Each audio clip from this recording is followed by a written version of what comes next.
Tess of the Durbeyfields by Thomas Hardy. Read by Adrian Pretzelis. Chapter 47. It is the threshing of the last wheat rick at Flintcomb farm. The dawn of the March morning is singularly impressive, and there is nothing to show where the eastern horizon lies. Against the twilight rises the trapezoidal top of the stack, which has stood forlornly here through the washing and bleaching of the wintry weather. When Izz Huett and Tess arrived at the scene of the operations, only a rustling denoted that others had preceded them, to which, as the light increased, there were presently added the silhouettes of two men on the summit. They were busily unhaling the rick, that is, stripping off the thatch before beginning to throw down the sheaves, and while this was in progress, Izz and Tess, with the other women workers in their whitey brown pinners, stood waiting and shivering, Farmer Groby having insisted upon their being on the spot thus early to get the job over, if possible, by the end of the day. Close under the eaves of the stack, and as yet barely visible, was the red tyrant that the woman had come to serve. A timber frame construction with straps and wheels appertaining, the threshing machine which, whilst it was going, kept up a despotic demand upon the endurance of their muscles and nerves. A little way off there was another indistinct figure, this one black, with a sustained hiss that spoke of strength very much in reserve.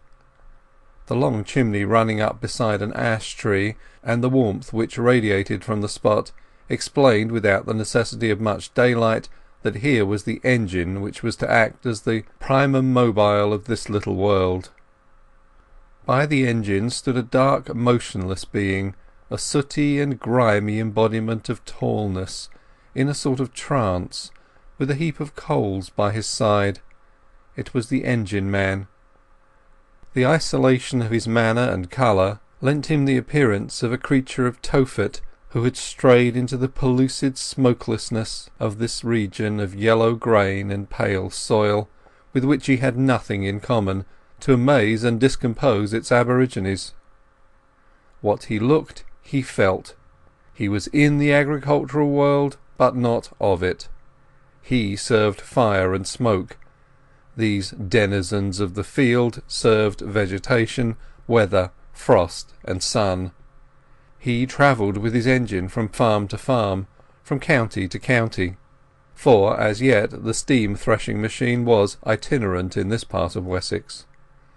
He spoke in a strange northern accent, his thoughts being turned inward upon himself, his eye on his iron charge, hardly perceiving the scenes around him, and caring for them not at all, holding only strictly necessary intercourse with the natives, as if some ancient doom compelled him to wander here against his will in the service of his plutonic master. The long strap which ran from the driving wheel of his engine to the red thresher under the rick was the sole tie-line between agriculture and him. While they uncovered the sheaves, he stood apathetic beside his portable repository of force, round whose hot blackness the morning air quivered. He had nothing to do with preparatory labour. His fire was waiting, incandescent. His steam was at high pressure. In a few seconds he would make the long strap move at an invisible velocity. Beyond its extent the environment might be corn, straw, or chaos. It was all the same to him. If any of the autochthonous idlers asked him what he called himself, he replied shortly, "An engineer." The rick was unhaled by full daylight. The men then took their places, the women mounted, and the work began. Farmer Groby, or as they called him, he, had arrived ere this, and by his orders Tess was placed on the platform of the machine, close to the man who fed it, her business being to untie every sheaf of corn handed to her by Izz Huett, who stood next, but on the rick, so that the feeder could seize it and spread it over the revolving drum, which whisked out every grain in one moment. They were soon in full progress after a preparatory hitch or two, which rejoiced the hearts of those who hated machinery. The work sped on till breakfast time, when the thresher was stopped for half an hour, and on starting again after the meal, the whole supplementary strength of the farm was thrown into the labour of constructing the straw rick, which began to grow beside the stack of corn. A hasty lunch was eaten as they stood, without leaving their positions, and then another couple of hours brought them near to dinner time, the inexorable wheel continuing to spin, and the penetrating hum of the thresher to thrill to the very marrow all who were near the revolving wire cage. The old men on the rising straw rick talked of the past days, when they had been accustomed to thresh with flails on the oaken barn floor, when everything, even to winnowing, was effected by hand labour, which, to their thinking, though slow, produced better results. Those too on the corn rick talked a little, but the perspiring ones at the machine, including Tess, could not lighten their duties by an exchange of many words. It was the ceaselessness of the work which tired her so severely, and began to make her wish that she had never come to Flintcomb.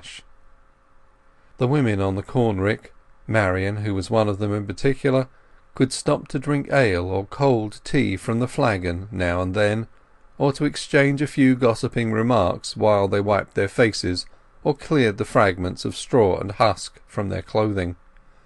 But for Tess there was no respite, for, as the drum never stopped, the man who fed it could not stop, and she, who had to supply the man with untied sheaves, could not stop either, unless Marian changed places with her, which she sometimes did for half an hour, in spite of Groby's objections that she was too slow-handed for a feeder. For some probably economical reason it was usually a woman who was chosen for this particular duty, and Groby gave as his motive in selecting Tess that she was one of those who best combined strength with quickness in untying, and both with staying power, and this may have been true. The hum of the thresher, which prevented speech, increased to a raving whenever the supply of corn fell short of the regular quantity. As Tess and the man who fed could never turn their heads, she did not know that just before the dinner hour a person had come silently into the field by the gate, and had been standing under a second rick watching the scene, and Tess in particular. He was dressed in a tweed suit of fashionable pattern, and he twirled a gay walking cane. "Who is that?" said Izz Huett to Marian. She had at first addressed the inquiry to Tess, but the latter could not hear it. "Somebody's fancy man, I suppose," said Marian laconically. "I'll lay a guinea he's after Tess." "Oh no, 'tis a ranter parson who's been sniffing after her lately, not a dandy like this." "Well, 'tis the same man." "The same man as the preacher? Why, he's quite different." "He have left off his black coat and white neckerchief, and have cut off his whiskers, but he's the same man for all that." "Do we really think so? Then I'll tell her," said Marian. "Don't. She'll see him soon enough, good now." "Well, I don't think it at all right for him to join his preaching to courting a married woman, even though her husband mid be abroad, and she, in a sense, a widow." "Oh, he can do her no harm," said Izz dryly. "Her mind can no more be heaved from that one place where it do abide than a studded waggon from the hole he's in. Lord love 'ee, neither court paying nor preaching, nor the seven thunders themselves can wean a woman when 'twould better for her that she should be weaned." Dinner time came, and the whirling ceased, whereupon Tess left her post, her knees trembling so wretchedly with the shaking of the machine that she could scarcely walk. "You ought to het a quart of drink into 'ee, as I've done," said Marian. "You wouldn't look so white then. Why, souls above us, your face is as if you'd been haggard."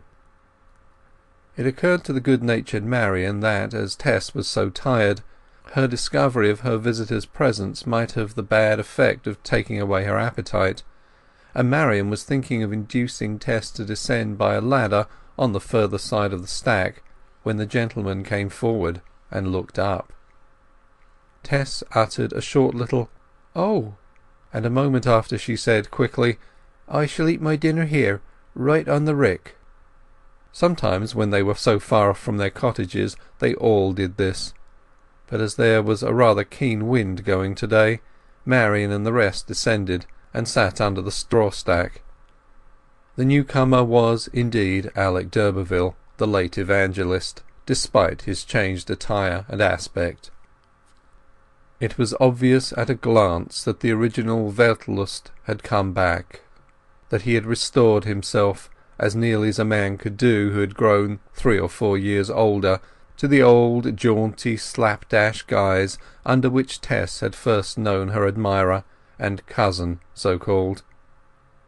Having decided to remain where she was, Tess sat down among the bundles, out of sight on the ground, and began her meal, till by and by she heard footsteps on the ladder, and immediately after Alec appeared upon the stack, now an oblong and level platform of sheaves.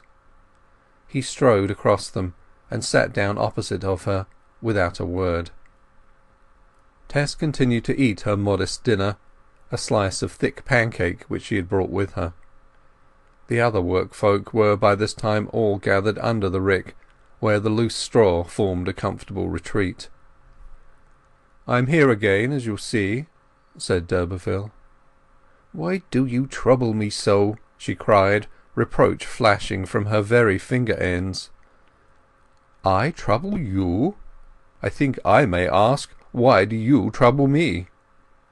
"Sure, I don't trouble you anywhen." "You say you don't, but you do. You haunt me. Those very eyes that you turned upon me with such a bitter flash a moment ago, they come to me just as you showed them then, in the night and in the day. Tess, ever since you told me of that child of ours, it is just as if my feelings, which have been flowing in a strong puritanical stream, had suddenly found a way open in the direction of you, and had all at once gushed through. The religious channel is left dry forthwith, and it is you who have done it." She gazed in silence. "What? You have given up your preaching entirely?" she asked. She had gathered from Angel sufficient of the incredulity of modern thought to despise flash enthusiasm, but as a woman she was somewhat appalled. In affected severity d'Urberville continued, "Entirely. I have broken every engagement since that afternoon I was to address the drunkards at Casterbridge Fair. The deuce only knows what I am thought of by the brethren. Ha ha! The brethren! No doubt they pray for me, weep for me, for they are kind people in their way. But what do I care? How could I go on with the thing when I had lost my faith in it? It would have been hypocrisy of the basest kind. Among them I should have stood like Hymenaeus and Alexander, who were delivered over to Satan that they might learn not to blaspheme. What a grand revenge you have taken! I saw you innocent, and I deceived you. 4 years after, you find me a Christian enthusiast. You then work upon me, perhaps to my complete perdition. But Tess, my coz, as I used to call you, this is only my way of talking, and you must not look so horribly concerned. Of course you have done nothing except retain your pretty face and shapely figure. I saw it on the rick before you saw me. That tight pinafore thing sets it off, and that wing bonnet. You field girls should never wear those bonnets if you wish to keep out of danger." He regarded her silently for a few moments, and with a short cynical laugh resumed, "I believe that if the bachelor apostle, whose deputy I thought I was, had been tempted by such a pretty face, he would have let go the plough for her sake, as I do." Tess attempted to expostulate, but at this juncture all her fluency failed her, and without heeding he added, "Well, this paradise that you supply is perhaps as good as any other after all.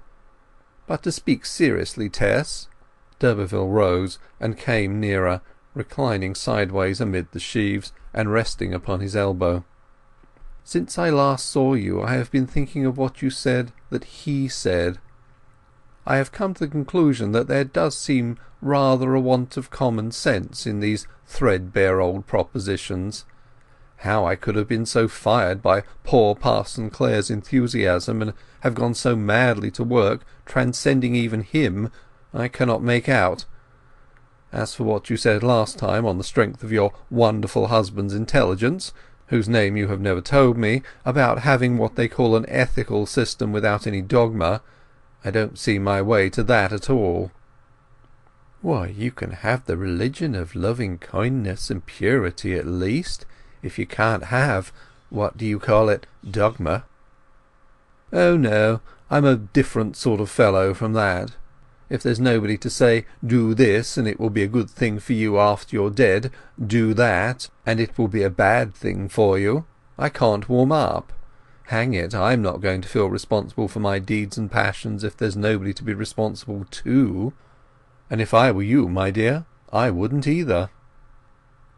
She tried to argue and tell him that he had mixed up in his dull brain two matters, theology and morals, which in the primitive days of mankind had been quite distinct.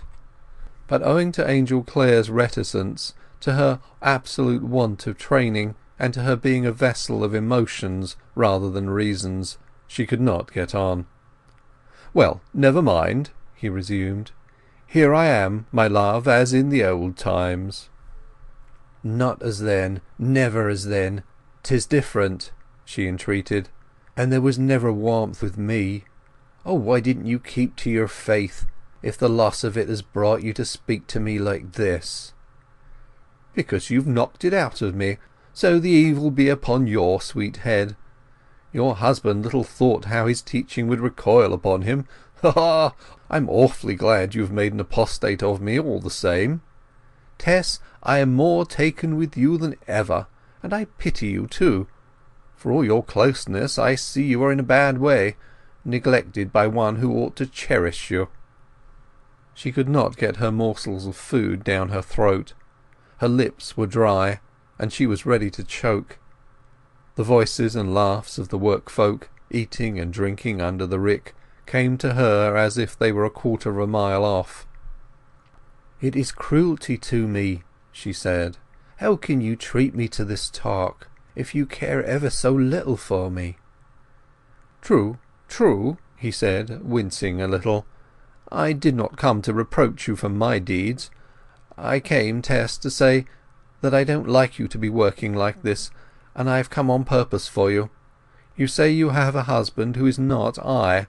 Well, perhaps you have, but I've never seen him, and you've not told me his name, and altogether he seems a rather mythological personage. However, even if you have one, I think I'm nearer to you than he is. I, at any rate, try to help you out of trouble, but he does not, bless his invisible face. The words of the stern prophet Hosea that I used to read came back to me. Don't you know them, Tess? And she shall follow after her lover, but she shall not overtake him. And she shall seek him, and shall not find him. Then shall she say, I will go and return to my first husband, for then it was better with me than now. Tess, my trap is waiting just under the hill, and, darling mine, not his, you know the rest." Her face had been rising to a dull crimson fire while he spoke, but she did not answer. "You have been the cause of my backsliding," he continued, stretching his arm towards her waist. "You should be willing to share it, and leave that mule you call husband for ever." One of her leather gloves, which she had taken off to eat her simmer cake, lay in her lap, and without the slightest warning she passionately swung the glove by the gauntlet directly in his face. It was heavy and thick as a warrior's, and it struck him flat on the mouth. Fancy might have regarded the act as the recrudescence of a trick in which her armed progenitors were not unpractised. Alec fiercely started up from his reclining position. A scarlet oozing appeared where her blow had alighted, and in a moment the blood began dropping from his mouth upon the straw. But he soon controlled himself, calmly drew his handkerchief from his pocket and mopped his bleeding lips. She too had sprung up, but she sank down again. "Now punish me," she said, turning up her eyes to him with the hopeless defiance of the sparrow's gaze before its captor twists its neck. "Whip me, crush me. You need not mind these people under the rick. I shall not cry out. Once victim, always victim. That's the law." "Oh no, Tess," he said blandly. "I can make full allowance for this, yet you most unjustly forget one thing, that I would have married you if you had not put it out of my power to do so. Did I not ask you flatly to be my wife, eh? Answer me." "You did." "And you cannot be. But remember one thing." His voice hardened as his temper got the better of him, with the recollection of his sincerity in asking her and her present ingratitude, and he stepped across to her side and held her by the shoulders so that she shook under his grasp. "Remember, my lady, I was your master once. I will be your master again. If you are any man's wife, you are mine." The threshers now began to stir below. "So much for our quarrel," he said, letting her go. "Now I shall leave you, and I shall come again for your answer during the afternoon. You don't know me yet, but I know you." She had not spoken again, remaining as if stunned. D'Urberville retreated over the sheaves and descended the ladder, while the workers below rose and stretched their arms and shook down the beer they had drunk. Then the threshing machine started afresh, and amid the renewed rustle of the straw Tess resumed her position by the buzzing drum as one in a dream, untying sheaf after sheaf in endless succession. End of chapter 47